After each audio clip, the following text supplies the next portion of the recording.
Alright, you guys. Tonight I will be reading from Andersen's Fairy Tales. You in, Max? Rita, you bitch. Gandalf, come on over. I think I will select...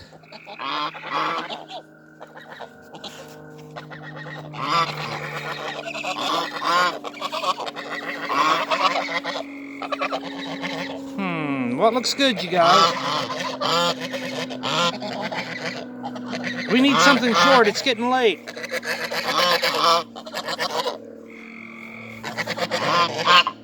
Ah, the leapfrog. Alright, youngins, gather around. Page 121.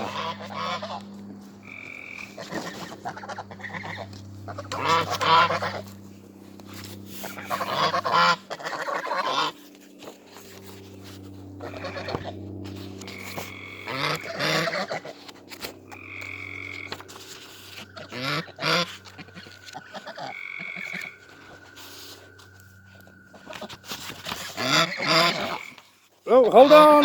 I'm getting there.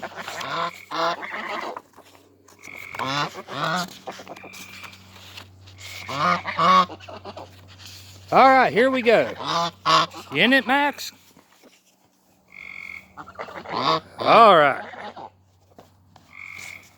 I know you can't wait, Stella, right? A flea, a grasshopper, and a leapfrog once wanted to see which could jump highest. And they invited the whole world and everybody else besides who chose to come to see the festival. Three famous jumpers were they, as everyone would say when they all met together in the room. I need a little respect.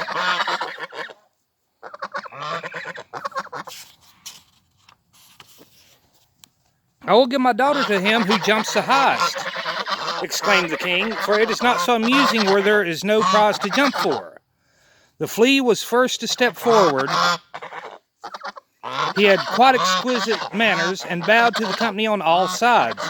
He had no noble blood and was moreover accustomed to the society of man alone, and that makes a great difference. Then came the grasshopper. He was considerably heavier, but he was well-mannered, and wore a green uniform which he had by right of birth. He said, moreover, that he belonged to a very ancient Egyptian family, and that in the house where he then was, he was thought much of. The fact was, he had been just brought out of the fields and put in a pasteboard house, 3 stories high, all made of court cards, with the colored side inwards, and doors and windows cut out the body of the Queen of Hearts. You getting it, Stella? You getting it? Thank you for listening. I sing so well, said he, that 16 native grasshoppers who have chirped from infancy and yet got no house built of cards to live in grew thinner than they were before sheer vexation when they heard me. It was thus that the flea and the grasshopper gave an account of themselves and thought that they were quite good enough to marry a princess. The leapfrog said nothing, but people gave it as their opinion that he therefore thought the more. And when the house dog snuffed at him with his nose, he confessed, Stella. The leapfrog was of good family. The old counselor, who had 3 orders given him to make him hold his tongue, asserted that the leapfrog was a prophet. A prophet, Patsy. For that one could see on his back if there would be a severe or mild winter, and that was what one could not see even on the back of the man who writes the almanac. Little illustration there. I am saying nothing. It is true, exclaimed the king, but I have my own opinion notwithstanding. Now the trial was to take place. The flea jumped so high that nobody could see where he went to, so they all asserted he had not jumped at all, and that was dishonorable. The grasshopper jumped only half as high, but he leaped into the king's face, who said that was ill-mannered. The leapfrog stood still for a long time, lost in thought. It was believed at last he would not jump at all. "I only hope he is not unwell," said the house dog. When pop, he made a jump all on one side into the lap of the princess, who was sitting on a little golden stool close by. Hereupon the king said, "There is nothing above my daughter, therefore to bound up to her is the highest jump that can be made. But for this one must possess understanding, and the leapfrog has shown that he has understanding. He is brave and intellectual." And so he won the princess.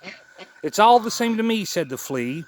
"She may have the old leapfrog for all I care. I jump the highest, but in this world, merit seldom meets its reward. A fine exterior is what people look at nowadays." The flea then went to a foreign service, where it is said he was killed. The grasshopper sat without on a green bank and reflected on worldly things, and he said too, "Yes, a fine exterior is everything. A fine exterior is what people care about." And then he began chirping his peculiar melancholy song, from which we have taken this history, and which may very possibly be all untrue, although it does stand here printed in black and white. That's the end, you guys. Did you enjoy it, Stella?